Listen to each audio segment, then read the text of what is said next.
Welcome student. This is your history class 7, chapter 1. Today we will continue chapter 1. So let's start. Thinking about time and historical periods. Historians do not see time just as passing of hours, days, or years, as a clock or a calendar. Time also reflects changes in social and economic organization. In the persistence and transformation of ideas and beliefs, the study of time is made somewhat easier by dividing the past into three segments. Period that possess shared characteristics. समय और इतिहास के कालखंडों पर विचार। इतिहासकार समय को केवल घड़ी या कैलेंडर की तरह नहीं देखते, यानी कि केवल घंटों, दिन या वर्षों के बीतने के रूप में ही नहीं देखते हैं। उनका नज़रिया यह है कि समय सामाजिक और आर्थिक संगठन में आने वाले परिवर्तनों को झलकाता है। यह दिखलाता है कि विचारों और विश्वासों में कितना अस्तित्व रहा है और कितना परिवर्तन आया है। यदि अतीत को समय समान विशेषता रखने वाले कुछ बड़े हिस्सों, युगों या कालों में बांट दिया जाए तो समय का अध्ययन कुछ आसान हो जाता है। In the middle of 19th century, British historians divided the history of India into three periods: Hindu, Muslim, and British.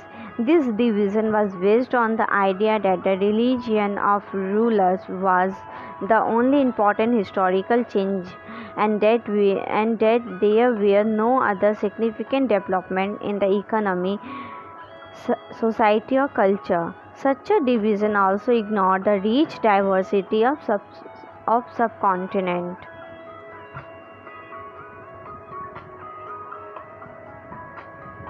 19वीं सदी के मध्य में अंग्रेज इतिहासकारों ने भारत के इतिहास को तीन युगों में बांटा था: हिंदू, मुस्लिम और ब्रिटिश। यह विभाजन इस विचार पर आधारित था कि शासकों का धर्म ही एकमात्र महत्वपूर्ण ऐतिहासिक परिवर्तन होता है और अर्थव्यवस्था, समाज और संस्कृति में और कोई भी महत्वपूर्ण बदलाव नहीं आता। इस दृष्टिकोण में इस उपमहाद्वीप की अपार विविधता की भी उपेक्षा हो जाती थी। Few historians follow this prioritization today.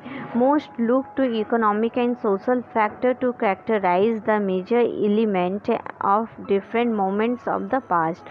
The histories you read last year include a wide range of early society: hunters, gatherers, early farmers, people living in towns and villages, and early empires and kingdoms.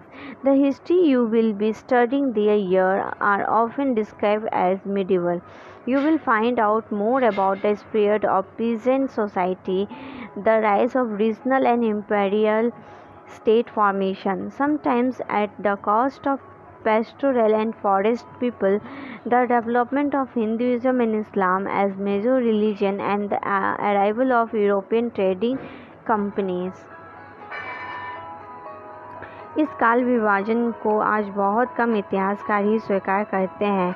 अधिकतर इतिहासकार आर्थिक तथा सामाजिक कारकों के आधार पर ही अतीत की विभिन्न कालखंडों की विशेषताएं तय करते हैं। पिछले साल आपने जो इतिहास पढ़े थे उसमें प्राचीन समाजों के कई प्रकार का समावेश था, जैसे शिकारी, संग्राहक, प्रारंभिक दौर के कृषि कर्मी, शहरों और गांवों के निवासी और प्रारंभिक दौर के राज्य और सम्राट। इस साल आप जो इतिहास पढ़ेंगे उसे प्रायः मध्यकालीन इतिहास कहा जाता है।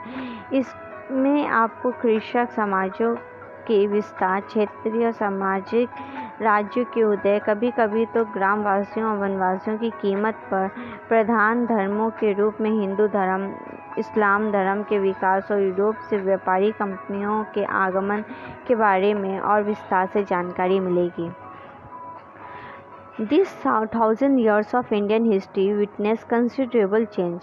After all, the 16th and 18th century were quite different from the 8th or 11th. Therefore, describing the entire period as one historical unit is not without its problems.